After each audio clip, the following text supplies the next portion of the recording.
welcome to top 5 sayings that don't make any sense. Let's start with number 5. This is the least nonsensical saying that is still nonsensical enough to make it to the top 5.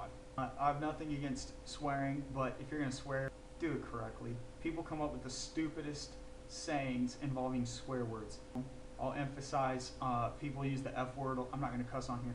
People use the F word a lot in really ways that don't make any sense, and they also say the word hell, but they say it in the most ridiculous ways. Let me give you an example. You'll hear the expression as hell, and sometimes it does make sense, like if I'm outside in the middle of Texas summer and they say, man, it's hot as hell out here. Okay, I understand that. I've literally heard people say, man, it's cold as hell out here. It's like, dude, and half the time people who say this don't even believe in the existence of hell. But it's like, dude, just think about what you're saying. The F word,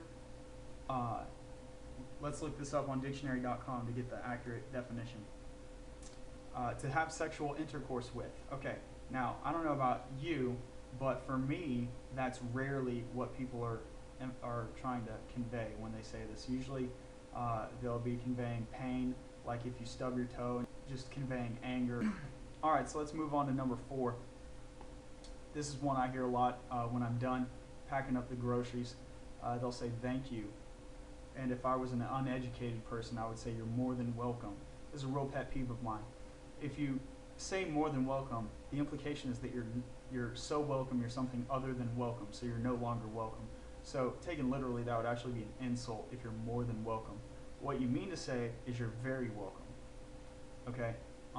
And besides the fact that taken literally it's an insult, I don't think there is anything more than welcome. I think you're either welcome or you're not. So call that one a pet peeve, but that's a saying to me that really doesn't make sense. Here we go with the third common saying that doesn't make any sense. A family of these, they're all very related. They're basically just like, there we are, or here we go. Now, let me use the analogy of the cashier. I'm a cashier. Let's say the person's putting their things on the grocery belt, and I think they're disorganized and I want to rearrange them. Let's say they got, the chips in front of the 12-pack of water, and I want to put the chips behind it so they don't get crunched. I pick up the chips, put it behind that, and it gets all organized, and I say, there we go. There we go. And the implication is the situation is improved, etc., what have you. But if you think about what we're saying, if you think about what I'm saying, it doesn't make any sense. There's 3 problems with that. First of all, no shit, Sherlock. Both of us know where we are. Okay? Second of all, stating where we are has nothing to do with saying that the problem's been solved, because the problem, like I said, is not that anyone was lost or anything. Oh, and the third is that I shouldn't be saying there we are, I should be saying here we are. So there you go. And here we go. Okay, we're not going anywhere. Number 2, not half bad. I'll say, how are you doing, sir? You're going to tell me not half bad. Alright, that doesn't make a darn bit of sense. Think about what you just said. I don't know if you're good, bad, 3/4 good, pretty bad, really great. I don't know, because you didn't give me any information. Additionally, I didn't say, excuse me, sir, how are you not doing? I said, how are you doing? So when you say not half bad, you don't answer me. It's like if I said, if I go to the restaurant, I eat a really good dish. I go home. I'm talking to Tina. I'm describing this really good dish I ate.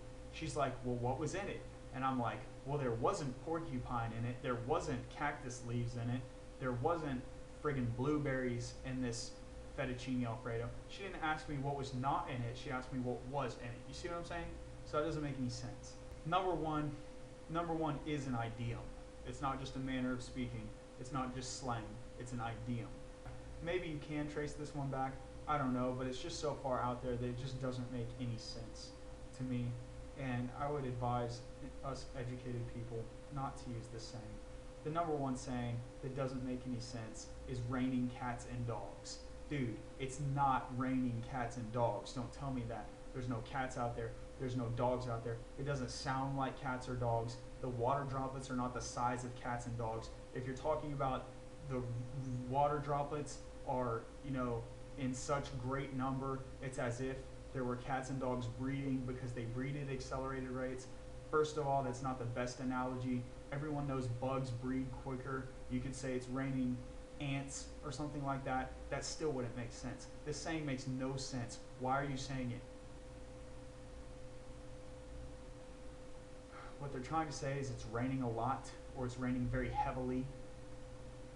If you want to talk about it's raining heavily, how about it's raining whales and elephants, okay? Cats and dogs, cats don't weigh that much. I've seen some very light cats, and there are some large dogs, I will admit. But even the largest of dogs pale in comparison to other animals, so why are you going to pick cats and dogs? Cats and dogs fight, if that's your point, but the rain is not fighting anything. It makes no sense. So that's the number one. I'll see you in the next video. Peace, YouTube.